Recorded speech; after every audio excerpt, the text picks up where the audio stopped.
Hey guys, कैसे हो आप सभी लोग। आई होप आप बहुत अच्छे हो गए और मैं भी बहुत अच्छा हूँ। दोस्तों, मैंने 2 दिन पहले फाइनल का अमेंडमेंट समरी वीडियो डाला और हमने फटाफट सारी अमेंडमेंट एक बार ब्रशअप कर ली। तो यहाँ इंटर के स्टूडेंट्स के रिक्वेस्ट आ गए कि सर इंटर के लिए भी ऐसा वीडियो बनाओ ना। तो दोस्तों, आप कैसे मेरे से दूर रह सकते हो। तो यस, ये अभी वीडियो मैं इंटर के लिए बना रहा हूँ और ये इंटर में सारी अमेंडमेंट्स का एक ब्रशअप कर दूंगा। आई होप आपने ओरिजिनल अमेंडमेंट देख ली होगी, तो यहाँ ब्रशअप आपका मेरे साथ अच्छे से हो जाएगा और हम स्पीड में फटाफट अमेंडमेंट्स कवर कर लेंगे। देखो, ओरिजिनल अमेंडमेंट नोट्स में मैंने बहुत डिटेल में आपको यहाँ पे हर अमेंडमेंट सिखाई है और नोट्स में भी दी है, लेकिन यहाँ अमेंडमेंट मैंने समराइज फॉर्म में ले ली है। इसलिए अगर आपको एग्जाम के पहले अगर अमेंडमेंट फास्ट में कवर करना है तो ये नोट्स आपको बहुत काम आएगी, या ये वीडियो 2-3 बार देख लोगे तो डेफिनेटली इस बार अमेंडमेंट्स पे कम से कम जो है 10 मार्क और ज़्यादा से ज़्यादा 15 मार्क्स से पूछेंगे, तो ये अच्छा स्कोर करने के लिए आपको हेल्प करेगी। दोस्तों, ये जो अमेंडमेंट्स है यहाँ हम 45 मिनट्स में सारी कवर कर लेंगे। मैं ब्रशअप कर दूंगा कॉन्सेप्ट्स, लेकिन कुछ स्टूडेंट्स का ये सवाल हो सकता है कि सर हमने यहाँ पे ओरिजिनल आपकी जो अमेंडमेंट्स नहीं देखी, तो क्या इतना देख लिया तो हो जाएगा। तो मैं इन नालायकों के लिए कहूँगा कि चलो हो जाएगा आपका, कोई दिक्कत नहीं है। तो आप जो है ये अमेंडमेंट्स देख लो, लेकिन अगर समझ लो ये ब्रशअप कर रहा हो थोड़ा स्पीड में तो रहेगा। अगर आपको ये अमेंडमेंट्स कहीं कोई पार्ट समझ में नहीं आता है तो मैंने क्यूआर कोड भी आपके लिए दे दिया है। अगर आप ये क्यूआर कोड स्कैन करोगे तो मेरा जो original amendment in depth video है और उसका नोट्स है, वहाँ आप कनेक्ट हो जाओगे। तो उस वीडियो से आप जस्ट समझ लेना, ओके, उससे समझ लेना कॉन्सेप्ट, और ये जो है समराइज फॉर्म में पढ़ लेना, आपके लिए भी अच्छा खासा कवर हो जाएगा।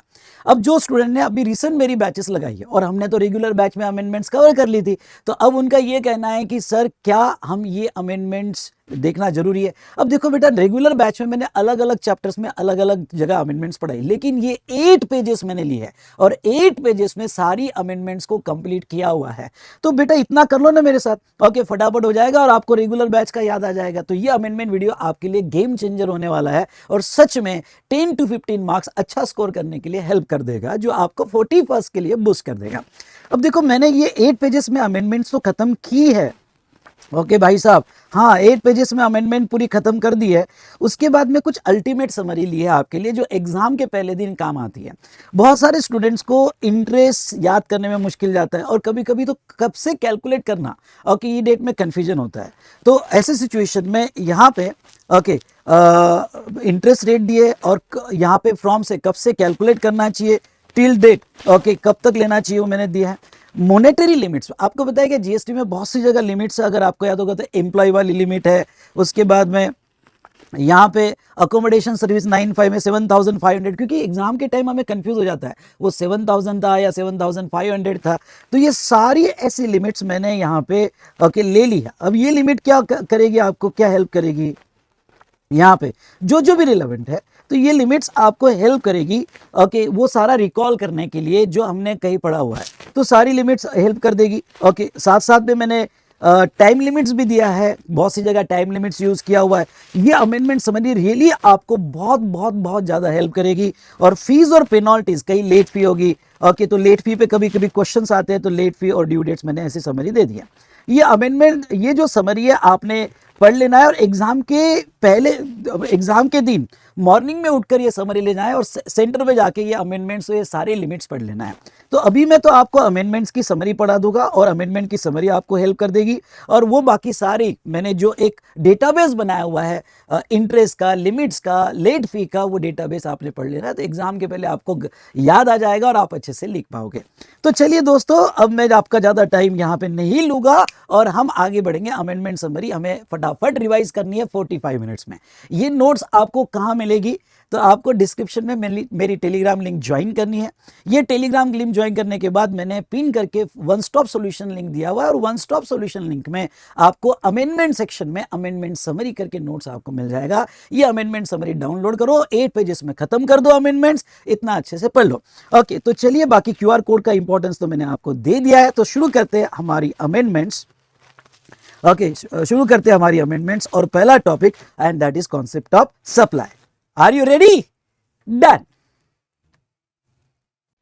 चलिए, तो पहला टॉपिक स्टार्ट करते हैं और वो टॉपिक होगा कॉन्सेप्ट ऑफ सप्लाई। इसमें 3 सर्कुलर हमें पढ़ना है। पहला सर्कुलर अगर हम देखें तो यहाँ पे इस से रिलेटेड है। ना इसॉप जो प्लान होता है, यहाँ पे क्या हुआ था, फैक्ट्स ऐसे थे कि होल्डिंग कंपनी इंडिया के बाहर थी, सब्सिडरी कंपनी इंडिया में थी, और सब्सिडरी कंपनी अपने एम्प्लॉयज को जो है यहाँ पे होल्डिंग कंपनी जो फॉरेन कंपनी है उसके शेयर्स देना चाहती है अंडर इसॉप। तो क्या हुआ कि फॉरेन कंपनी के शेयर्स दिए गए और सब्सिडरी कंपनी ने इसका remittance cost to cost basis पे होल्डिंग कंपनी को किया। तो सवाल ये था कि जो ये यहाँ पे शेयर्स है फॉरेन कंपनी से, क्या वो सप्लाई माने जाएंगे और रिवर चार्ज में जीएसटी आएगा क्या? तो यहाँ आपको 4 पॉइंट्स कवर करने हैं। कौन से 4 पॉइंट्स कवर करने हैं? कि भाई ये तो एम्प्लॉय बेनिफिट्स के लिए under the contract of employment, इसलिए शेड्यूल 3 में कवर होता है। नेक्स्ट, आपको सिक्योरिटीज और शेयर्स जो है ये सप्लाई नहीं होता है क्योंकि गुड्स और सर्विस के डेफिनेशन में नहीं आता है। और third, cost to cost basis पे रिइंबर्समेंट किया गया, इसलिए ये 3 फैक्टर पे ये सप्लाई नहीं बोला जाएगा।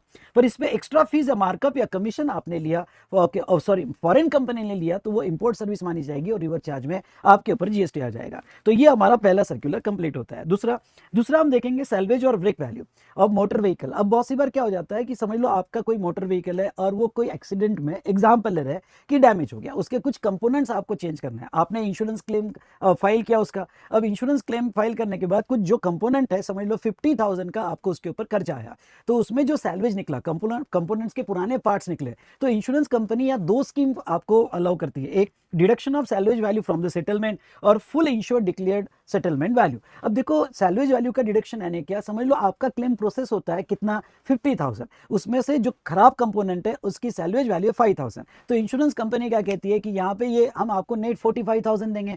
तो मतलब क्या, मतलब ये हुआ कि आफ्टर डिडक्टिंग सैल्वेज वैल्यू आपको पैसा मिलेगा, वो सैल्वेज की ओनरशिप इंश्योरेंस कंपनी नहीं लेगी और उसकी ओनरशिप जो इंश्योर्ड बंदा है उसकी ही रहेगी। इन शॉर्ट, ओके, यहाँ पे कहीं पे भी ओनरशिप यहाँ पे इंश्योरेंस कंपनी के पास नहीं आ रही है।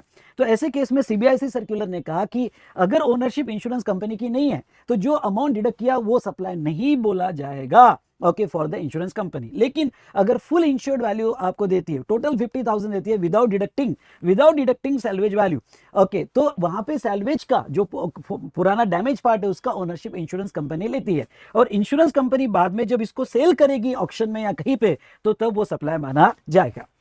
Now third, preferential location charges, जिसको पीएलसी विद प्रॉपर्टी सेल्स। अब देखो प्रॉपर्टी के साथ जैसा गार्डन फेसिंग हुआ, सी फेसिंग हुआ, ऐसे प्रिफरेंशियल लोकेशन चार्जेस होते हैं।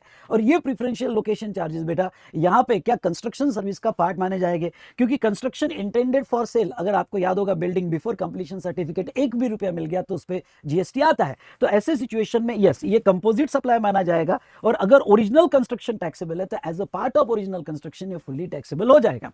लेकिन अगर आपकी बिल्डिंग कंप्लीट है उसके बाद बेचा गया तो वो सप्लाई नॉन टैक्सेबल सप्लाई, इसके ऊपर हेंस पीएलसी पे भी जीएसटी नहीं आएगा। तो चलिए दोस्तों, ये हमारे 3 इंपॉर्टेंट सर्कुलर हमने देख लिए in the concept of supply. Done done done done. अब नेक्स्ट पार्ट पे आ जाओ, रिवर चार्ज मैकेनिज्म।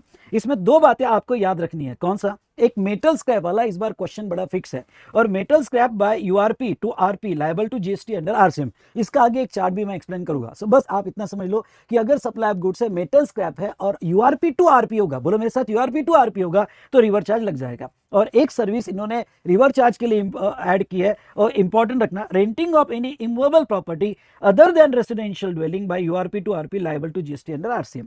देखो बात हम अब कोई भी इमूवेबल प्रॉपर्टी हो, कमर्शियल हो, कोई भी हो, होर्डिंग्स हो, बोर्ड हो, वेयरहाउस हो, whatever immovable property, mobile tower हो, अदर देन रेसिडेंशियल ड्वेलिंग, आपका ऑफिस क्यों ना हो, अगर अनरजिस्टर्ड पर्सन ने रजिस्टर्ड पर्सन को दी तो रिवर चार्ज में रजिस्टर्ड पर्सन पे जीएसटी आ जाएगा। इस बार ध्यान रखना, क्योंकि हमने पहले वाले चार्ट में लिख के रखा हुआ है कि भाई कमर्शियल प्रॉपर्टी पे फॉरवर्ड चार्ज आता है। हाँ, फॉरवर्ड चार्ज आज भी है, लेकिन यूआरपी टू आरपी होगा तो रिवर चार्ज होगा। Done done done done. तो इस तरह से हमने यहाँ पे 2 चैप्टर कंप्लीट किए। ठीक है, चलो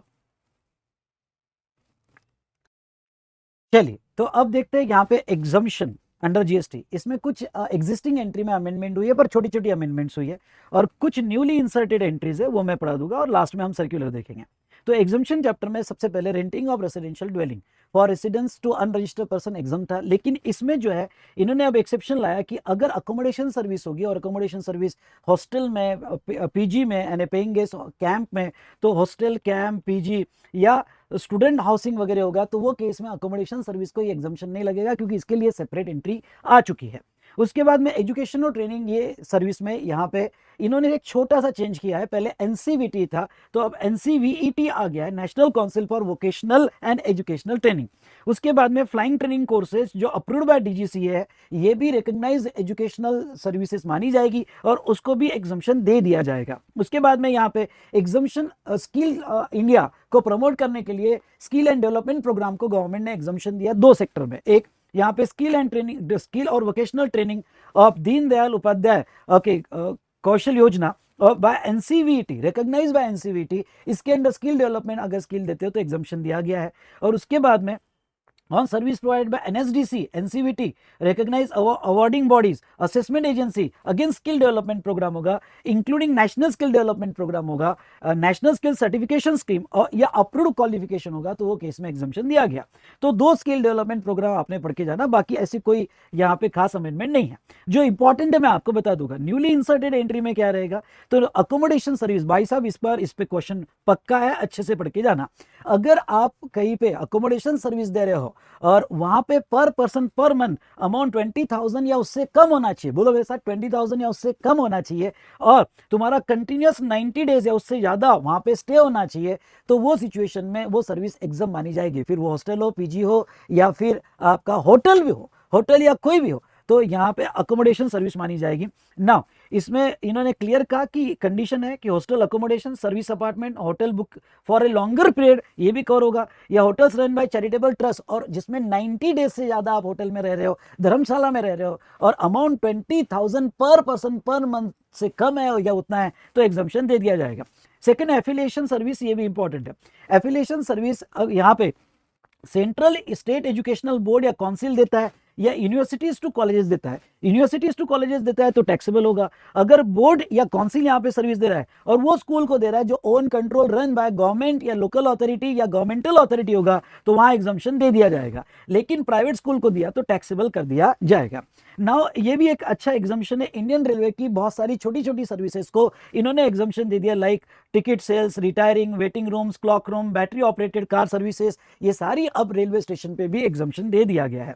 उसके बाद में अगर एक रेलवे जोन डिवीजन दूसरे रेलवे डिवीजन को सर्विस देता है तो उसको भी एग्जम्पशन दे दिया है। एसपीवी, स्पेशल पर्पस व्हीकल में अब जो है बहुत से railway platform private companies develop करने वाली है, टाटा वगैरह, वी-स्मार्ट भी करेगी, तो ऐसे सिचुएशन में अब ये स्पेशल पर्पस व्हीकल कहे जाएंगे और ये अगर ऑपरेट करने रेलवे को दे रहे हैं या रेलवे उनको मेंटेन कर रहा है, तो अगर एसपीवी रेलवे मिनिस्ट्री को सर्विसेज देता है तो एग्जाम, या railway ministry maintenance service SPV को देता है तो वो भी एग्जाम कर दिया जाएगा। नाउ अभी electricity transmission and distribution utility, अब जैसा आपको याद होगा तो ईटीडीयू, इलेक्ट्रिसिटी बिल पर जीएसटी नहीं आता, ये आपको पता था, लेकिन मैं आपको ये कह दूं कि ईटीडीयू जो है अब बाकी सर्विसेज बहुत सारी होती है, meter fitting service, meter testing service या डुप्लीकेट बिल सर्विसेज, तो shifting of meter, releasing connection, transformer, testing meter, metering equipment service, duplicate bill issue service, इनकी जो छोटी छोटी सर्विसेज है उनको भी एग्जाम कर दिया गया। पहले सिर्फ ट्रांसमिशन ऑफ इलेक्ट्रिसिटी को ही एग्जाम था, लेकिन इसको भी एग्जाम्शन दे दिया गया।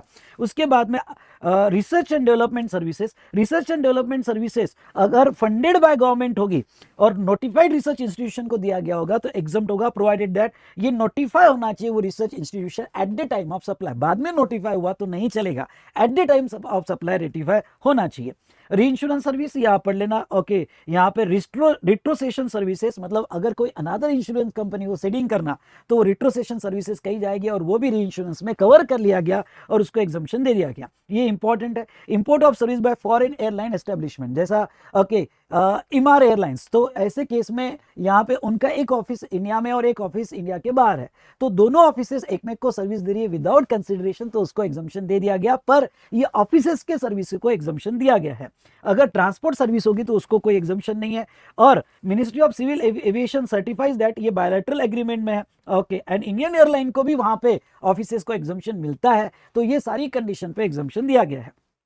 चलिए दोस्तों, ये कुछ नई एंट्री ऐड हुई है। अब ये 3 सर्कुलर देख लेते हैं। अब ये 3 circular, cargo handling services like packing, loading and unloading, packing, loading और अनलोडिंग जो सर्विसेज है, कार्गो हैंडलिंग सर्विसेज, अब ये जो सर्विसेज है बेटा, अगर कोई जीटीए गुड्स ट्रांसपोर्ट एजेंसी है और ट्रांसपोर्ट के साथ ये बंडल करके सर्विस दे रहा है तो उसको जीटीए सर्विस ही माना जाएगा। और जो इंपैक्ट जीटीए सर्विस के रिवर चार्ज है 5%, 12% रेट है, जो इंपैक्ट जीटीए के होगी तो इसको बंडल करके जीटीए जैसी ट्रीटमेंट होगी।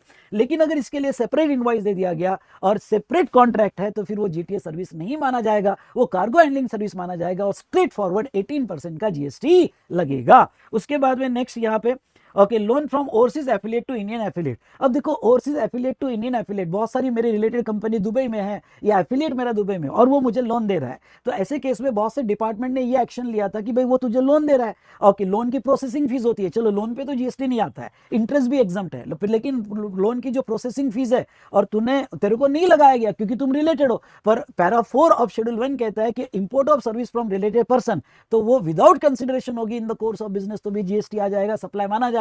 इसलिए जो तेरी प्रोसेसिंग फीस है वो तुमने नहीं लगाया होगा तो भी सप्लाई माना जाएगा। लेकिन यहां पे सर्कुलर थोड़ा डिटेल में था, अगर आप रेगुलर अमेंडमेंट से इसके कुछ पॉइंट्स पढ़ लो तो अच्छी बात है, मैंने यहां पे क्यूआर कोड दिया, स्कैन कर लेना। तो ऐसे सिचुएशन में यहां पे मैं आपको एक बात बता दूं कि सीबीएसई ने कहा नहीं, अगर रिलेटेड पार्टी है तो ऑर्डिनरी रिलेटेड पार्टी में यहां पे प्रोसेसिंग फीस नहीं लगती है, तो अगर प्रोसेसिंग तो रिलेटेड पार्टी में प्रोसेसिंग फीस नहीं लगती है तो वो केस में जीएसटी नहीं आएगा, लेकिन अगर प्रोसेसिंग फीस लगा दी तो जीएसटी आ जाएगा।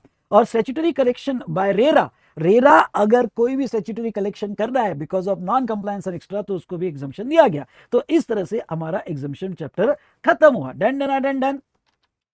चलो, अब टाइम ऑफ सप्लाई में 2 सर्कुलर्स है, एक है रिगार्डिंग टू स्पेक्ट्रम यूसेज और दूसरा है okay national highway authority of India के साथ कंस्ट्रक्शन एंड मेंटेनेंस। चलो पहला देख लेते हैं, spectrum usage payment instalment by telecom operator. तो सबसे पहले तो यहाँ पे जो भी टेलीकॉम ऑपरेटर है, जियो ले लो, एयरटेल ले लो, और ये 5G 6G जो भी लेने वाले हैं, तो वो स्पेक्ट्रम यूसेज का यहाँ गवर्नमेंट को इनको पेमेंट करना पड़ता है। तो ऐसे केस में जो स्पेक्ट्रम यूसेज है, ये कॉन्ट्रैक्ट क्या कंटिन्यूअस सप्लाई ऑफ सर्विस है? हाँ, ये contract continuous supply of service है, क्योंकि ये मोर देन 3 मंथ्स का होता है, लॉन्गर पीरियड का होता है, 5 से 10 साल, तो कंटिन्यूअस सप्लाई ऑफ सर्विस माना जाएगा। तो इसका टाइम ऑफ सप्लाई कब आएगा? तो जीएसटी पेएबल इसका टाइम ऑफ सप्लाई, इसमें अब 2 टाइप के पेमेंट होते हैं, एक अपफ्रंट पेमेंट और एक डेफर्ड पेमेंट। अपफ्रंट पेमेंट क्या होता है कि एक साथ जियो ने यहाँ पे 300 करोड़ दे दिए, 400 करोड़ दे दिए, या इंस्टॉलमेंट में दिए, अपफ्रंट पेमेंट होगा। तो ये केस में टाइम ऑफ सप्लाई लर्न करके जाना, जिस दिन पेमेंट ड्यू हुआ, समझ लो आपको पूरा का पैसा इस डेट तक देना है, जिस दिन पेमेंट ड्यू हुआ या पेमेंट हुआ विचएवर इज अर्लियर, उस तरह से आपको टीओएस फिक्स करना है। और डेफर्ड पेमेंट होगा तो वो सिचुएशन में यहाँ पे इंस्टॉलमेंट वाइज जो ड्यू होगा या पेमेंट होगा विचएवर इज अर्लियर आपको देना है। ओके, और सेम प्रोविजन आपको अगर गवर्नमेंट के दूसरे कोई अलोकेशन ऑफ रिसोर्सेस हो गए और इसी कॉन्ट्रैक्ट के जैसे हो गए, तो वहां पे सेम टाइम ऑफ सप्लाई आपको फिक्स करना है। तो यहां पे last I want to conclude कि जिस दिन पेमेंट ड्यू होगा या पेमेंट मेड होगा विचएवर इज अर्लियर, इसके बेसिस पे आपको TOS continuous supply of service में फिक्स करना पड़ेगा। उसके बाद में okay, road construction and maintenance under the road construction and maintenance under NHA under hybrid annuity model. अब बहुत सी बार क्या है कि मैंने कॉन्ट्रैक्टर हूं, रोड कंस्ट्रक्शन ले रहा हूं, ओके, रोड भी पूरा कंस्ट्रक्ट करूंगा और उसका मेंटेनेंस भी करूंगा, तो ऐसे केस में ये कॉन्ट्रैक्ट 15-17 ईयर्स के होते हैं, जिसमें एक पहला इंस्टॉलमेंट लमसम दिया जाता है और बाकी इंस्टॉलमेंट डेफर्ड इसमें दी जाती है। तो ऐसे केस में क्या इसको कंटिन्यूअस सप्लाई ऑफ सर्विस माना जाएगा? हाँ, कंटिन्यूअस सप्लाई ऑफ सर्विस माना जाएगा। इसका टीओएस कैसे फिक्स होगा? तो भाई साहब, इसका टीओएस होगा ओके, इनवॉइस और payment received whichever is earlier. सुनना, इनवॉइस और payment received whichever is earlier. और अगर आपने इनवॉइस ऑन टाइम नहीं दिया तो वो केस में टीओएस प्रोविजन ऑफ सर्विस। अब प्रोविजन ऑफ सर्विस यहाँ पे मे बी इवेंट वाइज होगी या ड्यू वाइज होगी, तो जो भी ड्यू डेट होगी या इवेंट होगी, तो प्रोविजन ऑफ सर्विस या payment of receipt whichever is earlier. तो पहले इनवॉइस और रिसिप्ट, अगर वो नहीं हुआ तो प्रोविजन ऑफ सर्विस और रिसिप्ट व्हिचएवर इज अर्लियर आपको यहाँ पे लेना पड़ेगा। हाँ, एन्युटी पेमेंट देते वक्त बहुत सी बार इंटरेस्ट भी इंक्लूड होता है, तो ये डिले पेमेंट ऑफ इंटरेस्ट माना जाएगा और सेक्शन 15(2)(d) में ये इंक्लूड किया जाएगा। तो इस तरह से हमारा टॉपिक खत्म हुआ। और कौन सा? Time of supply. चलिए नेक्स्ट टॉपिक पे आते हैं, और नेक्स्ट टॉपिक जो है value of supply. Value of supply में यहाँ पे ITC availability for warranty replacement and repair services. अब देखो, ये वारंटी रिप्लेसमेंट, रिपेयर सर्विसेज और उसकी आईटीसी अवेलेबिलिटी, यहाँ 2 क्लैरिफिकेशन सीबीआईसी ने दिए और दोनों क्लैरिफिकेशन इंपॉर्टेंट है, और स्पेशली वारंटी वाला तो इंपॉर्टेंट है।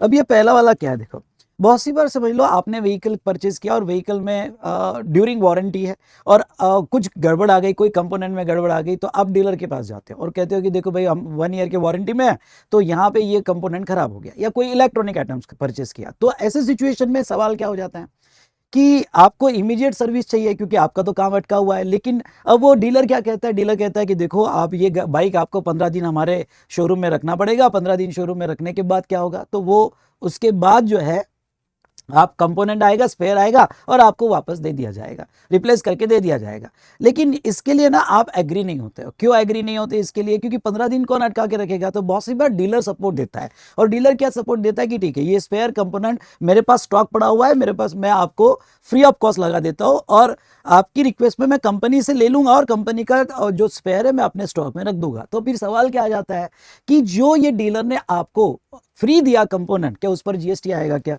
तो सवाल है कि no. Okay, without any charge दिया है तो उसके ऊपर जीएसटी नहीं आएगा। चलिए, अब दूसरा सवाल क्या था कि कंपनी ने डीलर को ये कंपोनेंट फ्री भेजा, तो कंपनी को उसके आईटीसी मिलेगा क्या? तो यस, कंपनी आईटीसी मिलेगा, उसको रिवर्स करने की जरूरत नहीं है, क्योंकि कंपनी ने वारंटी दी थी और वारंटी कॉस्ट में वो इंक्लूडेड होता है स्पेयर की कॉस्ट। इसलिए कंपनी ने जो फ्री भेजा डिस्ट्रीब्यूटर को अंडर रिप्लेनिशमेंट, ओके, फ्री जो भेजा उसके ऊपर कंपनी को भी आईटीसी दिया जाएगा। ये दो पॉइंट यहाँ पे बड़े इंपॉर्टेंट है। ओके, चलिए यहाँ पे अब नेक्स्ट पे आ जाओ।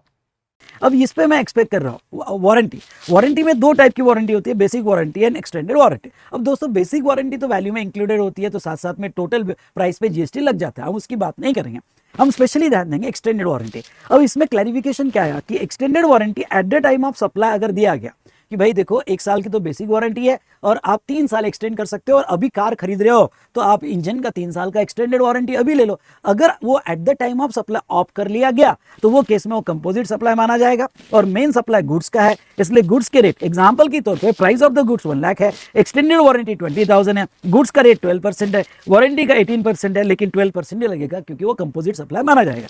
पर इससे रिलेटेड एक नोट आपने जरूर देख लेना। अब ये नोट क्या है? नोट यहाँ पे ये है कि अगर supplier, okay, supplier of the goods और डीलर जो सर्विस वारंटी दे रहा है टोटल डिफरेंट है, मतलब ये जो प्रोविजन है कंपोजिट सप्लाई की वही केस में अप्लीकेबल होगी जब सप्लायर ऑफ द गुड्स और वारंटी देने वाला सेम हो। अब बहुत सी बार क्या होता है कि मैन्युफैक्चरर वारंटी नहीं देता है, पर मैंने बहुत से ऐसे डीलर देखे हैं जो अपने जेब से वारंटी देते हैं, प्राइस बढ़ा देते हैं पर अपने जेब से वारंटी देते हैं कि देखो 1 साल की वारंटी है, मैं बैठा हूं।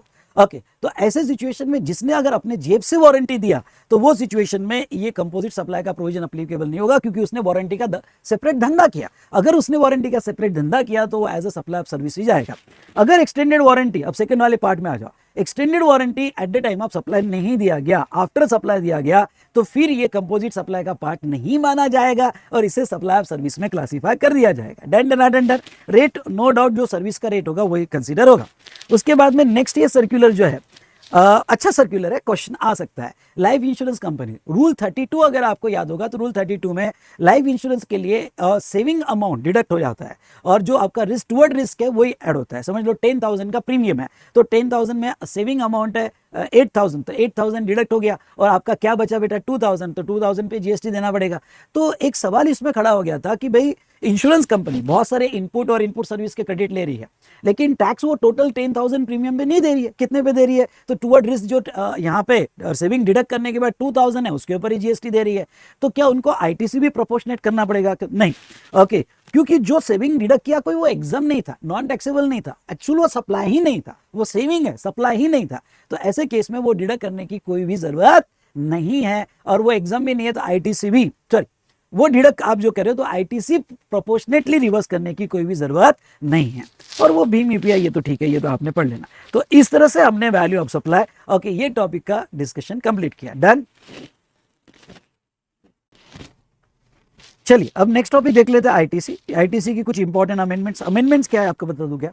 एक तो वो जो मेन सेक्शन हमें 16(6) का टाइम लिमिट जो आया है, कैंसलेशन, रिवोकेशन ऑफ कैंसलेशन, तो उसका आईटीसी का टाइम लिमिट उसमें हम स्पेशली देखेंगे।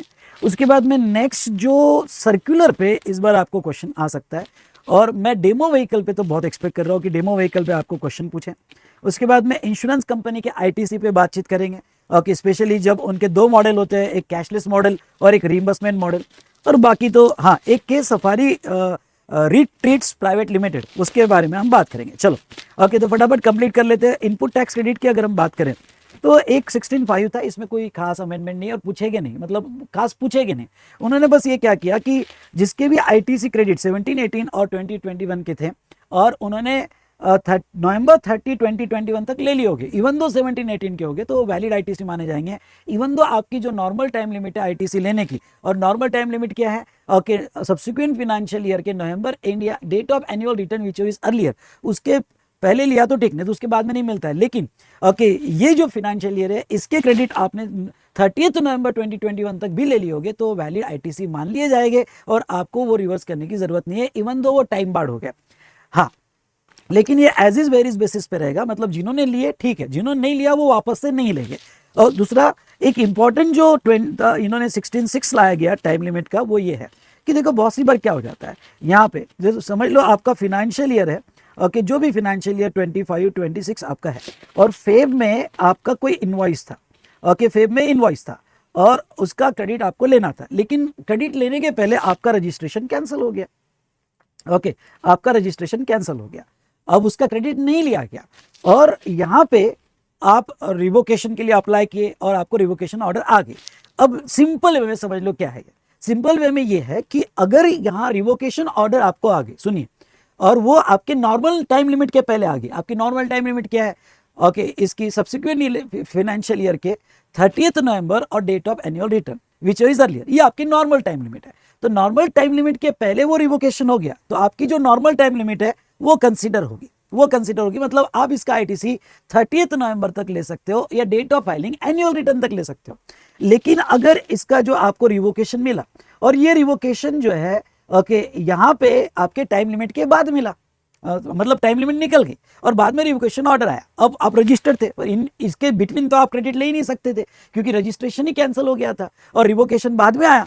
तो गवर्नमेंट कहती है मत डरो, ये जो बिल आपका पड़ा हुआ है या ये फाइनेंशियल ईयर का कोई भी मिसिंग बिल होगा जिसकी टाइम लिमिट अभी बाकी थी और ये फाइनेंशियल ईयर का कोई भी इनवॉइस होगा, उसके पुराने फाइनेंशियल ईयर का नहीं, ये फाइनेंशियल ईयर का कोई भी होगा जिसकी टाइम लिमिट बाकी होगी, तो आप डरो मत, टाइम लिमिट निकलने के बाद भी जिस दिन रिवोकेशन ऑर्डर आए वहां से 30 डेज में अगर आप रिटर्न देते हो, सुनो मेरी बात, वहां से 30 डेज में रिटर्न देते हो तो उस रिटर्न में जो आपके मिसिंग आईटीसी थे उसके आईटीसी आप क्लेम कर सकते हो जो रजिस्ट्रेशन कैंसिल होने के पहले के थे और जिसकी टाइम लिमिट नहीं गई थी। तो ये था, तो इन्होंने फॉर्मूला कैसे बना के दिया, ओके फॉर्मूला ऐसा बना के दिया कि आपकी नॉर्मल टाइम लिमिट और जिस दिन आप 30 डेज में रिटर्न फाइल करोगे after revocation whichever is later का है। लेटर मतलब क्या कि एक सिंपल वर्ड में समझ लो, रिवोकेशन पहले हटा तो आपका लेटर टाइम पीरियड है 30 नवंबर, रिवोकेशन बाद में हटा, सॉरी कैंसलेशन बाद में हटा और रिवोकेशन हुआ तो वो सिचुएशन में ओके आपके आईटीसी नहीं जाएंगे विच इज लेटर, जो आप 30 दिन में रिटर्न दोगे तो उसके आईटीसी आपको दे दिए जाएंगे। Then clear. उसके बाद में रूल 36(3) में थोड़ा सा चेंज हुआ कि पहले ये था कि आप आईटीसी नहीं ले सकते हो अगर आप सेक्शन 74 का 122 का केस वगैरह होगा, लेकिन अब उन्होंने सेक्शन 74 ही रखा है। अंडर सेक्शन 74 आपके सप्लायर ने फ्रॉड किया होगा, सेपरेशन ऑफ फैक्ट्स किए होंगे जिसकी वजह से जीएसटी लायबिलिटी आई और आपके ऊपर पास ऑन हुई तो आप जो उसके आईटीसी नहीं ले सकते हो। हाँ, अब ये सीबीएसई क्लैरिफिकेशन, ये भी बहुत अच्छा क्लैरिफिकेशन है। Time limit for availing ITC on RCM supplies for URP. अब टाइम लिमिट की बात करते हैं। अब देखो कैसा है कि बाहर से सर्विस आपने इंडिया में ली, ओके ये समझ लो इंडिया में, और बाहर से सर्विस आपने ली। अब इनवॉइस आया फेब 25 में, मतलब आपका ईयर था 24-25 में, सर्विस रिसीव हुई फेब 25 में। अब देखो क्या होता है कि सर्विस तो आ गई 24-25 में, लेकिन इनवॉइस इस यहाँ सेल्फ इनवॉइस बनता है। क्यों सेल्फ इनवॉइस बनता है? ओके क्यों वो सप्लायर तो अनरजिस्टर्ड है, तो आपका जो सेल्फ इनवॉइस है बेटा आपने नेक्स्ट फाइनेंशियल ईयर में बनाया, लेट हो गया और नेक्स्ट फाइनेंशियल ईयर में बनाया, तो आपने सेल्फ इनवॉइस बनाया 25-26 में, तो आपका रिलेवेंट ईयर क्या होगा फॉर आईटीसी 24-25 या 25-26? तो वो कहते हैं कि 25-26 जो पीरियड में आपने इनवॉइस बनाया वो, तो 25-26 से आपकी टाइम लिमिट निकाली जाएगी। ओके आपकी टाइम लिमिट निकाली जाएगी, तो मतलब आपका टाइम लिमिट रहेगा यहाँ पे 30 नवंबर 26 और date of annual return of 25-26 whichever is earlier. तो जो मंथ में सर्विस, जो फाइनेंशियल ईयर में सर्विस रिसीव हुई वो नहीं, जो फाइनेंशियल ईयर में उसका सेल्फ इनवॉइस बनाया गया ओके वो कंसीडर किया जाएगा। तो when the invoice is issued, मतलब यहाँ सेल्फ इनवॉइस लिखना होगा, तो self invoice issued and not the supply was received. If the invoice is issued after TOS, हाँ आपका इनवॉइस आफ्टर टीओएस होता है, क्यों? क्योंकि आपको याद होगा तो रिवर चार्ज में टीओएस कैसे आता है? रिवर चार्ज में टीओएस आता है डेट ऑफ पेमेंट या 61th day from the invoice. तो पेमेंट पहले हो गया होगा आपका, तो टीओएस के बाद अगर इनवॉइस होगा तो जो पेनल्टी वगैरह लगेगी, लेकिन आपका for deciding ITC time limit relevant financial year वो ईयर माना जाएगा जो ईयर में आपने क्या ओके इनवॉइस सेल्फ इनवॉइस बनाया। चलो आ जाओ डेमो व्हीकल। डेमो व्हीकल बहुत ही सिंपल है, थोड़ा समझ लेना। ओके और एक क्वेश्चन है, मैं मिस्टेक है वो भी मैं समझा दूंगा। ओके यहाँ अगर आपके पास मेरा क्वेश्चन है तो वो करेक्ट कर लेना। डेमो व्हीकल जिसकी सीटिंग कैपेसिटी 13 या उससे कम है, ओके तो आपने कार खरीदी और उसका ITC treatment. Normally motor vehicle जब आप खरीदते हो, subject to exception, okay motor vehicle जब आप खरीदते हो और सीटिंग कैपेसिटी 13 से कम है तो वो केस में आईटीसी नहीं मिलता है। लेकिन अगर वो डेमो व्हीकल होगा और ऑथराइज एजेंट या डीलर ने खरीदा होगा, ऑथराइज एजेंट या डीलर, ओके डीलर ने खरीदा होगा और उसने परचेज किया है, आई रिपीट उसने परचेज किया है, तो क्या आईटीसी मिलेगा? क्या बहुत से कार डीलर होते हैं और उन्होंने परचेज किया डेमो व्हीकल, तो लॉ क्या कहता है? लॉ कहता है कि अगर डेमो व्हीकल ट्रायल रन या demonstrate its feature to potential buyer तो आईटीसी अलाउड होगा। यहां मेरा ओके क्वेश्चन है में नॉट वर्ड नहीं आया, वहां पे मैंने ओके आईटीसी ब्लॉक वर्ड गलती से आ गया, वो नॉट ब्लॉक चाहिए। ट्रायल रन या डेमोन्स्ट्रेशन के लिए खरीदा होगा तो आईटीसी मिलेगा, ब्लॉक नहीं होगा। लेकिन अगर वो एम्प्लॉय ट्रांसपोर्टेशन और मैनेजमेंट के लिए यूज किया होगा तो आईटीसी नहीं मिलेगा। हाँ उसको कैपिटलाइज किया तो भी आईटीसी आपको मिल जाएगा। वो ट्रायल रन हो कोई भी हो, तुम नॉर्मल ट्रीटमेंट दो, स्टॉक का ट्रीटमेंट दो, कैपिटलाइज करो, आपको आईटीसी मिल जाएगा। लेकिन आप पोटेंशियल कस्टमर को दिखाने के लिए, डेमोन्स्ट्रेट करने के लिए, ट्रायल रन के लिए दे रहे हो तो आईटीसी दे दिया जाएगा। लेकिन एक बात समझ लो, यहाँ पे authorise agent acting as an agent on the behalf of manufacturer, मतलब उसने डेमो व्हीकल लिया पर उसने खरीदा नहीं, उसने मैन्युफैक्चरर को कहा कि आप दे दो, ओके मैं बताऊंगा आपका धंधा कर रहा हूं, मैं तो सिंपल एजेंट हूं, मैं क्यों खरीदूं? तो वो केस में फिर एजेंट को आईटीसी मिलने वाला नहीं है, not use for further supply, और आईटीसी नहीं मिलने वाला है। ओके तो ये ख्याल में रखना, ट्रायल डेमोन्स्ट्रेशन पोटेंशियल कस्टमर को बताने के लिए तो दे दिया जाएगा, कैपिटलाइज हो या कुछ भी हो आईटीसी दे दिया जाएगा। एम्प्लॉय के लिए होगा तो नहीं दिया जाएगा, अगर एजेंट उसको परचेस नहीं कर रहा होगा तो उसको आईटीसी नहीं दिया जाएगा। चलो ये हमारा कवर हो गया। ये भी अच्छा सर्कुलर है जो एग्जाम में पूछा जा सकता है। Insurance company general insurance of motor vehicle. ना अब general insurance of motor vehicle यहाँ पे थोड़ा समझ लो। देखो समझ लो आपने कोई कार खरीदी होगी और कुछ डैमेज हो गया, आप रिपेयर के लिए गैरेज में चले गए और वो रिपेयर के लिए गैरेज में चले गए तो आपने कहा तो इंश्योरेंस क्लेम था।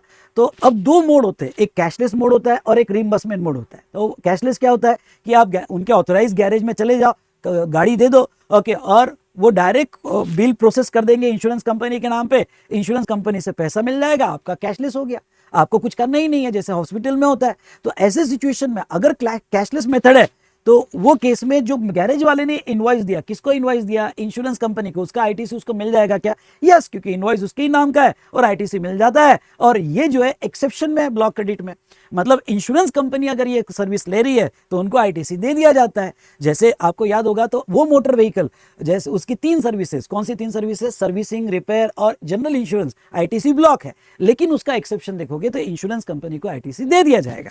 तो ऐसे केस में not block, ITC invoice in the name of insurance company, outward supply के लिए यूज किया, आईटीसी अलाउड।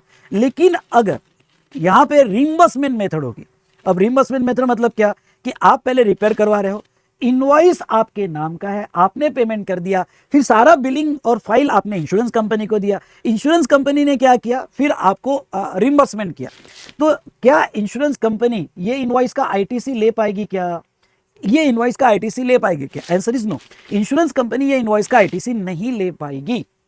अच्छा क्यों नहीं ले पाएगी? ITC to insurance company on invoice of garage for repairs, तो वो ब्लॉक नहीं है, लेकिन इनवॉइस उनके नाम का नहीं है भाई साहब। अगर इनवॉइस उनके नाम का नहीं है तो 16(2)(a) या AA के बेस पर क्रेडिट नहीं मिलेगा, क्योंकि ना GSTR 2A में अपडेट हुआ ना इनवॉइस आया। तो ऐसा मत लिखना कि वो ब्लॉक है, ऐसा लिखना कि इनवॉइस उसके नाम का नहीं है। किसके नाम का नहीं है? इंश्योरेंस कंपनी के नाम का नहीं है, तो इंश्योरेंस कंपनी उसका आईटीसी नहीं ले पाएगी against their outward businesses. Okay, और उसके 2B में भी अपडेट नहीं हुआ, 2B में भी अपडेट नहीं हुआ, इसलिए नहीं ले पाएगी। उसके बाद में नेक्स्ट ओके डक्ट और मैनहोल्स, तो बस 2 लाइन में याद रख लो। डक्ट और मैनहोल्स जो है ओके जो ऑप्टिकल फाइबर्स टेलीकम्युनिकेशन सेक्टर में वो प्लांट एंड मशीनरी माने जाएंगे और उसके आईटीसी ब्लॉक नहीं होंगे, उसके आईटीसी दे दिए जाएंगे। एक जो यहाँ पे डिसीजन आया और ये सुप्रीम कोर्ट का डिसीजन है, but it is over ruled by finance act 2025। पर पढ़ के जाना, मैं आपको बता रहा हूँ। ओके, ये ओवर रूल कर दिया था इसलिए मैंने नोट्स में नहीं लिया था, पर पढ़ के जाना, क्वेश्चन आया तो ये भी कवर करना। Okay, safari retreat private limited, अब इसमें क्या हुआ था? ओके, जो आप बिल्डिंग बना रहे हो, तो बिल्डिंग बना रहे हो, कंस्ट्रक्शन मटेरियल यूज कर रहे हो, आप दिमाग में क्या फिट कर दिया है मैंने कि जो भी कंस्ट्रक्शन मटेरियल आप बिल्डिंग के लिए यूज करते हो आपको आईटीसी नहीं दिया जाएगा। लेकिन ये केस में क्या कहा गया कि अगर वो बिल्डिंग आप रेंट के लिए देते हो तो कंस्ट्रक्शन मटेरियल जो आपने खरीदा वो आईटीसी, उसका आईटीसी मिल जाएगा, ये सुप्रीम कोर्ट ने कहा। लेकिन मैं आपको ये बता दूं कि क्यों कहा उन्होंने। ओके, उन्होंने कहा कि देखो एक वर्ड है प्लांट एंड मशीनरी, प्लांट और मशीनरी नहीं बोला, plant and machinery. Okay sorry, plant and machinery और प्लांट और मशीनरी में डिफरेंस है। Plant and machinery is defined under section 17, well plant और मशीनरी नॉट डिफाइंड। देखो सेक्शन 17 में जो ब्लॉक क्रेडिट है उसमें लिखा है plant and machinery. ITC is allowed plant and machinery in clause C and plant or machinery in clause D. Okay, so building essential for the business like renting or leasing is considered as plant and eligible for ITC. The court upheld the constitutional validity of clause C and D of 17(5). अब देखो यहाँ पे बड़ा अजीब decision दिया गया। वो कहते हैं क्लॉज सी के अगर आप बेयर एक्ट के वर्डिंग्स पढ़ते हो तो उसमें कहा गया प्लांट, उसमें कहा गया प्लांट एंड मशीनरी, और क्लॉज डी में जो कंस्ट्रक्शन है, सी है वर्क्स कॉन्ट्रैक्ट और डी जो है कंस्ट्रक्शन है, कंस्ट्रक्शन में अगर आप देखते हो तो उसमें लिखा गया प्लांट और मशीनरी। तो भाई लॉ का कोई इंटेंशन होगा, एक जगह एंड लिखा है एक जगह और लिखा है। ओके, आपको नहीं पता बेयर एक्ट के, आप तो समरी नोट्स पढ़ते हो। ओके, पर बेयर एक्ट में ये एंड और में उन्होंने यहाँ पे क्लैरिफिकेशन दिया। तो plant and machinery works contract के लिए, प्लांट और मशीनरी क्लॉज डी में कंस्ट्रक्शन के लिए। तो और दिया मतलब ये कि प्लांट और मशीनरी अलग अलग भी कंसिडर कर सकते हैं, और बिल्डिंग प्लांट में आती है। अगर आप रेंट के लिए देते हो तो प्लांट माना जाएगा, और फिर क्लॉज डी के तहत उसमें आईटीसी दे दिया जाएगा। बड़ा अजीब गरीब यहाँ पे डिसीजन दिया गया। लेकिन मैं बस आपको इतना कहना चाहूँगा कि ये जैसे ही सुप्रीम कोर्ट का डिसीजन आया, सारी कंस्ट्रक्शन इंडस्ट्री खुश हो गई जो रेंटिंग लीजिंग पे काम करती है, क्योंकि कंस्ट्रक्शन मटेरियल के आईटीसी उनको जो है अलाउ कर दिए थे कोर्ट ने under the definition of plant. लेकिन 2025 में एक्ट बदला, ओके, अमेंडमेंट्स लाई, और वो अमेंडमेंट्स जो है यहाँ पे अब 2025 जो आगे के एग्जाम को अप्लीकेबल होगा, ओके, तो वो सिचुएशन में यस उसमें आईटीसी नहीं दिया जाएगा और रिट्रोस्पेक्टिव इफेक्ट दिया गया। अभी अगर एग्जाम में आया तो क्या, तो ये तो फाइनेंस बिल आपको अप्लीकेबल नहीं है, तो आप ये केस सफारी रिट्रीट्स लिख के ये डिसीजन लिख सकते हो, okay, for this exam May 25। Okay, May 25 के लिए डन। चलिए आते बेटा नेक्स्ट प्लेस ऑफ सप्लाई पे। प्लेस ऑफ सप्लाई पे यहाँ पे ये क्लैरिफिकेशन जो एक्सपेक्टेड है, मैं क्वेश्चन इस पे एक्सपेक्ट कर रहा हूँ, और ये क्लैरिफिकेशन क्या है। अगर आपको गुड्स का प्लेस ऑफ सप्लाई पता है, जहां 10(1) है, मूवमेंट होगी तो 10(1)B bill to ship to model 10(1)C as is varies basis, अगर मूवमेंट नहीं होगी तो, और उसमें 10(1)CA करके था कि अगर आपने अनरजिस्टर्ड पर्सन को बेचा तो क्लॉज AOC अप्लाई नहीं होगा। वो सिचुएशन में जो अगर अनरजिस्टर्ड को बेचा, गुड्स में मूवमेंट हो या ना हो उससे कोई लेना देना नहीं। इनवॉइस में जो एड्रेस दिया गया है वो एड्रेस पे आपका प्लेस ऑफ सप्लाई फिक्स कर दिया जाएगा। तो ये जो हमने 10(1)CA में देखा, इसमें एक सीबीआईसी क्लैरिफिकेशन आया, और सीबीआईसी क्लैरिफिकेशन क्या आया कि अगर अनरजिस्टर्ड पर्सन को ई कॉमर्स प्लेटफॉर्म से बेचा गया, अब ई कॉमर्स प्लेटफॉर्म से मतलब क्या, अमेजोन से। अब देखो एक सेलर है, मैं सेलर हूं और अपना गुड्स अमेजोन से बेच रहा हूं। तुमने ये गुड्स खरीदा तुम्हारे कोई क्लोज या गर्लफ्रेंड के लिए, और तुमको गर्लफ्रेंड को 14 फेब को कोई गिफ्ट भेजना है, तो तुमने अमेजोन से बुक कर दिया। तो आप बुकिंग करने वाले आप हो, लेकिन डिलीवरी जो जाने वाली है वो थर्ड पर्सन को जाने वाली है, जो आपके क्लोज रिलेटिव या गर्लफ्रेंड है या बॉयफ्रेंड है। तो ऐसे सिचुएशन पे जहां तक देखा जाए तो यहाँ पे इनवॉइस कैसे बनता है, सेलर इनवॉइस जो बनाता है और वो ई कॉमर्स ऑपरेटर के थ्रू बेच रहा है, तो वो इनवॉइस कैसे बनाएगा, बिल टू आपको जाएगा और उसको डिलीवर्ड किया जाएगा जो जिसको भी आप भेजना चाहते हैं।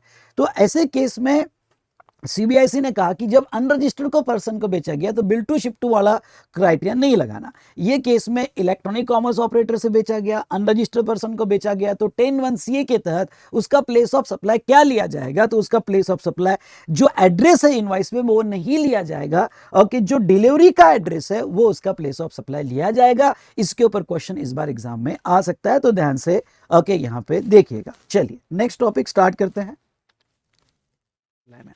पेमेंट ऑफ टैक्स में एक जो अमेंडमेंट हुई, इंपॉर्टेंट अमेंडमेंट जो मोस्ट एक्सपेक्टेड है, ओके, पेमेंट ऑफ टैक्स में वो क्या, सिंपल वर्ड में समझ लो कि अगर यहाँ पे जो आपकी ड्यू डेट है उस ड्यू डेट में आपके ई कैश लेजर में बैलेंस पड़ा हुआ है, लेकिन किसी रीजन की वजह से आपने जीएसटीआर 3B नहीं फाइल किया और लेट जीएसटीआर 3B फाइल किया, मे बी 10 दिन बाद 15 दिन बाद, और वो जो आपका कैश लेजर में बैलेंस पड़ा हुआ है वो इंटैक्ट है, वो कहीं पे यूज नहीं किया गया, तो ऐसे केस में जब तुम आगे 3B फाइल करोगे तो क्या इंटरेस्ट आपको जो भी कैश लेजर से पेबल है टोटल अमाउंट पे लगेगा क्या? Answer is no.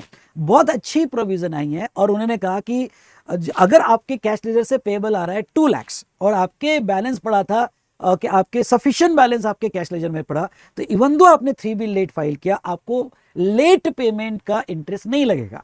3B की लेट फी लगेगी पर डिले पेमेंट ऑफ इंटरेस्ट नहीं लगेगा सेक्शन 51 में। या आपका जितना भी बैलेंस पड़ा होगा, अब आपका कैश लेजर से पेबल आ रहा है 2 लाख, जब 3B आप फाइल कर रहे हो और आपका बैलेंस ड्यू डेट को 1 लाख रुपीस पड़ा था और वो इंटैक्ट था, उसमें आपने कोई चेंज नहीं किए, तो वो 1 लाख पे नहीं लगेगा, जो आउटस्टैंडिंग बचा कितना रिमेनिंग 1 लाख उसके ऊपर ही लगेगा। तो ये अमेंडमेंट अच्छे से पढ़ के जाना, मोस्ट एक्सपेक्टेड अमेंडमेंट है। उसके बाद में बात करेंगे टीडीएस एंड टीसीएस। अगर हम बात टीडीएस और टीसीएस की करें तो इसमें जो टीडीएस काट रहा है नोटिफाइड पर्सन, जैसे आपको पता है कि गवर्नमेंट पार्लियामेंट यहाँ पे गवर्नमेंट अथॉरिटी, हाँ गवर्नमेंट अथॉरिटी, लोकल अथॉरिटी तो आती है, authority setup by the government, society, PSU, और इसमें ये उन्होंने ऐड कर दिया है और क्या कि अगर एक रजिस्टर्ड पर्सन दूसरे रजिस्टर्ड पर्सन को यहाँ पे मेटल स्क्रैप, सुनना, मेटल स्क्रैप सप्लाई कर रहा है और दोनों रजिस्टर्ड है, तो ये सिचुएशन में ये दूसरा वाला रजिस्टर्ड पर्सन टीडीएस कट करेगा। हाँ सर, अगर अनरजिस्टर्ड हुआ तो, यूआरपी टू आरपी हुआ तो आपको रिवर चार्ज अगर याद होगा, URP to RP metal scrap में होगा तो वो केस में यहाँ पे रिवर चार्ज लगता है, लेकिन दोनों आरपी है तो वो केस में रेसिपिएंट जो है, रेसिपिएंट उसका टीडीएस कटेगा। ओके, रिवर चार्ज नहीं, सिर्फ टीडीएस काटेगा। ओके, और नॉन अप्लीकेबिलिटी ऑफ टीडीएस, अब देखो क्या है नॉन अप्लीकेबिलिटी ऑफ टीडीएस में, एक ये जो एक्सेप्शन लाया गया ये क्या था, हमने एक प्रोविजन पढ़ा था कि अगर एक गवर्नमेंट डिपार्टमेंट दूसरे गवर्नमेंट डिपार्टमेंट को, एक पीएसयू दूसरे पीएसयू को अगर यहाँ पे सप्लाई करता है तो टीडीएस नहीं कटेगा, लेकिन अगर एक रजिस्टर्ड पर्सन दूसरे रजिस्टर्ड पर्सन को मेटल स्क्रैप सप्लाई करेगा, ये एक्सेप्शन है, अगर वो मेटल स्क्रैप सप्लाई करेगा इवन दो दोनों रजिस्टर्ड है तो भी ये केस में टीडीएस काटा जाएगा। ओके, तो हमने ये देखा था कि notified person to notified person होता है तो टीडीएस नहीं कटता है, लेकिन उसका एक्सेप्शन उन्होंने मेटल स्क्रैप लाया। हाँ, most important point TCS, TCS के रेट भाई साहब बदल चुके हैं। अब टीसीएस के रेट पहले 0.5 था, ओल्ड 0.5 था, अब नए रेट आ गए 0.25 और IGST 0.5, I repeat IGST 0.5। Okay, तो ये टीसीएस का रेट था। अब यहाँ पे चलो, तो ये आपने देख लिया रिगार्डिंग टू टीसीएस, ये ध्यान रखना। ईवे बिल में कुछ नहीं, सिंपल है, कीप इन प्रायोरिटी भी, अनरजिस्टर्ड पर्सन भी अब ईवे बिल बना सकता है। पर sir unregistered person e-way bill कैसे बनाएगा, तो उसको यूनिक एनरोलमेंट नंबर लेना पड़ेगा और उसके बेस पर वो ईवे बिल बना लेगा। रजिस्ट्रेशन टॉपिक में कौन सी इंपॉर्टेंट अमेंडमेंट है, ये वाली। ओके, पहली वाली, बाकी तो जस्ट रीड कर लेना, first and this fourth. Okay, keep in priority भी, पर ये प्रायोरिटी ए में और ये भी प्रायोरिटी ए में रखना। ओके, पहली अमेंडमेंट क्या है कि अगर सेक्शन 23(2) आपको याद होगा, तो अगर आप एक्सक्लूसिवली एग्जाम सप्लाई करते हो, एक्सक्लूसिवली नॉन टैक्सेबल सप्लाई करते हो, या आप एग्रीकल्चरिस्ट हो या आरसीएम नोटिफाइड सप्लाई कर रहे हो, तो वो केस में सप्लायर को अगर ये एक्सक्लूसिव सप्लाई कर रहा है तो रजिस्ट्रेशन लेने की कोई भी जरूरत नहीं है, इररिस्पेक्टिव ऑफ टर्नओवर। लेकिन इन्होंने इसमें मेटल स्क्रैप लाया। अब ये मेटल स्क्रैप क्या कि अगर कोई अनरजिस्टर्ड बंदा मेटल स्क्रैप सप्लाई कर रहा है और एक्सक्लूसिवली मेटल स्क्रैप कर रहा है, तो हमने क्या देखा, unregistered to registered reverse charge होता है। लेकिन ये जो 23(2) है, यहां पे ये सारे रिवर चार्ज को अप्लीकेबल होगा। मतलब कोई सप्लायर अगर ऐसा सप्लाई करता है जो रिवर चार्ज में, तो सप्लायर को रजिस्ट्रेशन लेने की जरूरत नहीं है। लेकिन ये प्रोविजन मेटल स्क्रैप के सप्लायर को नहीं लगेगी। तो इसका चार्ट से मैं थोड़ा आगे आपको समझा देता हूं, ठीक है, चार्ट से मैं समझा दूंगा। तो अभी यहाँ पे 4 वाला ये जो कंडीशन है ये भी देख लेते हैं। रूल 29, सेक्शन 29 रीड विद 21, इसमें कैंसिलेशन ऑफ रजिस्ट्रेशन की ये सिचुएशन अलाउ की है। क्या, रजिस्ट्रेशन में भी cancel if return is not filed with in 30 days of revocation of order. समझ लो आपका रजिस्ट्रेशन पहली बार कैंसिल हो गया, फिर आप रिवोकेशन के लिए गए कि वापस बहाल कर दो, आपको रिवोकेशन ऑर्डर आ रही, अब लॉ क्या कहता है कि रिवोकेशन ऑर्डर आने के बाद आपको 30 दिन के अंदर रिटर्न फाइल करना पड़ेगा उस पीरियड का जो पीरियड में आपका रजिस्ट्रेशन कैंसिल था। ठीक है, अगर 30 दिन में रिटर्न नहीं फाइल किया तो वापस कैंसिल कर दिया जाएगा, क्योंकि तुम्हें हक नहीं बनता कि वो रिवोक हो। तुमने 30 दिन में भी नहीं दिया तो वापस कैंसिल कर दिया जाएगा, या अगर कोई रिट्रोस्पेक्टिव कैंसलेशन होगा तो तब से कैंसलेशन कर दिया जाएगा। तो ये जो है दो सिचुएशन आपने पढ़ लेना। मेटल स्क्रैप वाला ये चार्ट थोड़ा ध्यान से पढ़ ले। मेटल स्क्रैप वाला ये चार्ट क्या है, अगर metal scrap URP to RP होगा, आरपी टू आरपी होगा। देखो भाई, आरपी टू आरपी होगा तो ये केस में क्लियर है, टीडीएस कटेगा और रिसिपिएंट आरपी टीडीएस काटेगा 2%, 1% सीजीएसटी, 1% एसजीएसटी से और टीडीएस काटेगा। हाँ, और वो नोटिफाइड पर्सन, एक नोटिफाइड पर्सन दूसरे नोटिफाइड पर्सन को सप्लाई कर रहा है, तो जो एग्जम्पशन मिलते हैं वो एग्जम्पशन यहाँ एप्लीकेबल नहीं होगा। ये आरपी टू आरपी की दो क्लॉजेस आपको याद रखना है। ठीक है, अब दूसरी, अगर यूआरपी टू आरपी होगा तो 100% टैक्स लायबिलिटी है। लेकिन हमने क्या पढ़ा था कि अगर सप्लायर ओके आरपी को दे रहा है और आरसीएम है, तो 23(2) में अगर आप एक्सक्लूसिव आरसीएम सप्लाई कर रहे हो तो आपको इररिस्पेक्टिव ऑफ टर्नओवर रजिस्ट्रेशन लेने की जरूरत नहीं है, पर वो प्रोविजन यहां अप्लाई नहीं होगी।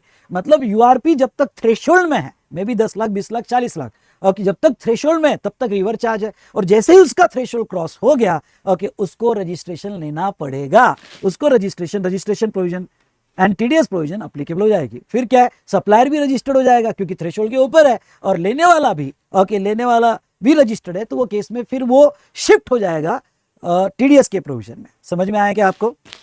ओके, तो ये मेटल स्क्रैप वाला जो है यहाँ पे अच्छे से पढ़ के चले जाना। चलिए अब नेक्स्ट टॉपिक पे आते हैं, और वो है रिटर्न। रिटर्न में अगर हम बात करें तो एक मोस्ट इंपॉर्टेंट जो एक्सपेक्टेड अमेंडमेंट है जीएसटीआर 1A पर, तो जीएसटीआर 1A पे इस पे क्वेश्चन आ सकता है यहाँ पे, and who is required to furnish GSTR 1A when it should be furnish. तो यहाँ पे जीएसटीआर 1 अब एक नया अमेंडमेंट आया, आपने देखा होगा तो, कि जीएसटीआर 1 फाइल करने के बाद अगर आपको ऐसा लगा कि जीएसटीआर 1 में कुछ मिस्टेक्स हो गई है, या फिर जीएसटीआर 1 में कुछ इनवॉइस अपलोड करना रह गया है, तो वो केस में गवर्नमेंट ने यहाँ पे जीएसटीआर 1A फॉर्म लाया था। पहले ऐसा नहीं था, पहले अगर कुछ रह गया तो अब नेक्स्ट टैक्स पीरियड में ही आप एडजस्ट कर सकते थे, लेकिन अब जीएसटीआर 1A से जो है आप इमीडिएट अपडेट कर सकते हो। तो जिस दिन भी आपने जीएसटीआर 1 फाइल किया, मे बी 11, लास्ट डेट तो 11 तारीख है, लेकिन आप ओके अब बिफोर 11, 6 को फाइल कर रहे हैं, 7 को फाइल कर रहे हैं, 8 को फाइल कर रहे हैं, 9 को फाइल कर रहे हैं, या 11 को फाइल कर रहे हैं, जिस दिन भी तो आपने जीएसटीआर 1 फाइल किया उसके नेक्स्ट डे जीएसटीआर 1A ये फॉर्म एक्टिव हो जाएगा।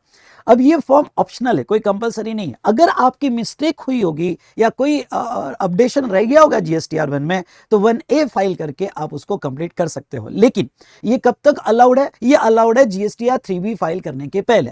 अब जीएसटीआर 3B की नॉर्मल डेट है 20 तारीख, यानी अगर हम ले तो 20 तारीख फाइल करने के पहले। लेकिन अगर आप जीएसटीआर 3B डिले भी हो गए, 20 तारीख के अलावा आपने 25 या 30 को फाइल किया, तो जब तक आप जीएसटीआर 3B नहीं फाइल करते हो तब तक आप जीएसटीआर 1A का टाइम ले सकते हो। ओके, तो टिल द डेट, बट वो लिखा है before filing GSTR 3B। GSTR 3B मतलब जीएसटीआर 1A जो है ये कंपलसरी नहीं है, ये ऑप्शनल है। ओके, आपकी मिस्टेक हुई तो आपको देना पड़ेगा।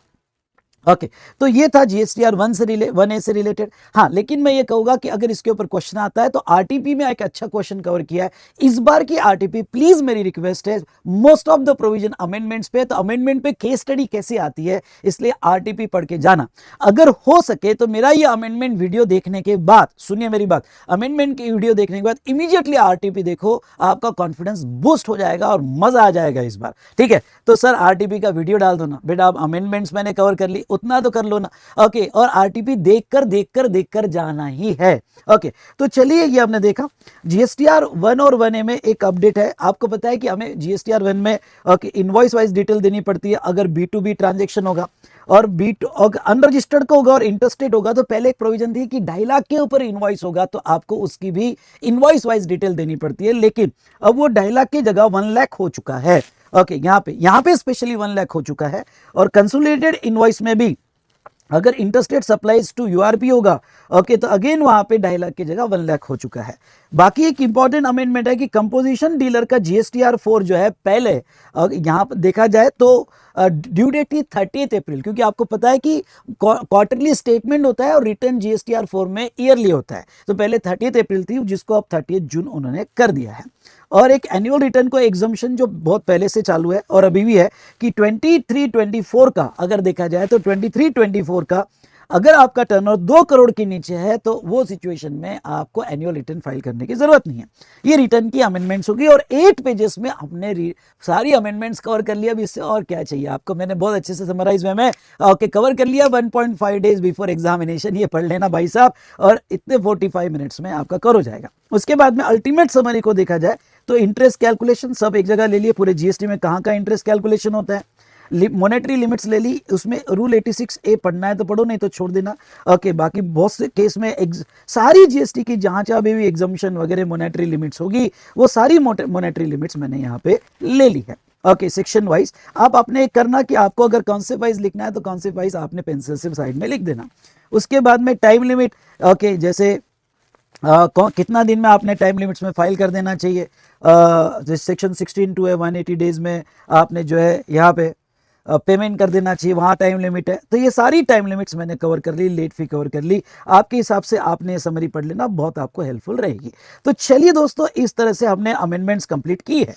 तो अब आपको बस क्या करना है, ये अमेंडमेंट देखना है। और इस बार आरटीपी के 80% क्वेश्चंस अमेंडमेंट्स में है, तो वो 80% क्वेश्चंस आरटीपी इस बार देख के चले जाना है। देखो रीड करो, आपको खुद ही आ जाएगा और आपको ये समझ जाएगा कि किस तरह से क्वेश्चंस आते हैं और किस तरह से लिखना चाहिए।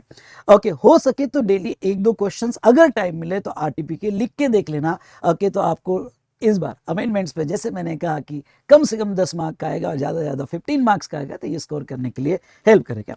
आपको अगर ये वीडियो अच्छा लगा होगा तो दोस्तों यहाँ पे लाइक कीजिएगा, कमेंट्स जरूर दीजिएगा। आपकी कमेंट मुझे ऐसे कुछ वीडियोस लाने के लिए मोटिवेट करेगी। और ओके मैक्सिमम ये शेयर कीजिएगा और चैनल को सब्सक्राइब कीजिएगा। ठीक है, ऑल द बेस्ट। मैं आपसे ऐसे ही कनेक्टेड रहूंगा और जब तक आप ये टैक्सेशन का आखिरी वर्ड नहीं लिखते हो तब तक मैं आपसे टेलीग्राम चैनल में कनेक्टेड रहूंगा। इसलिए डिस्क्रिप्शन में दिया हुआ टेलीग्राम चैनल जरूर ज्वाइन कीजिएगा। Thank you so much.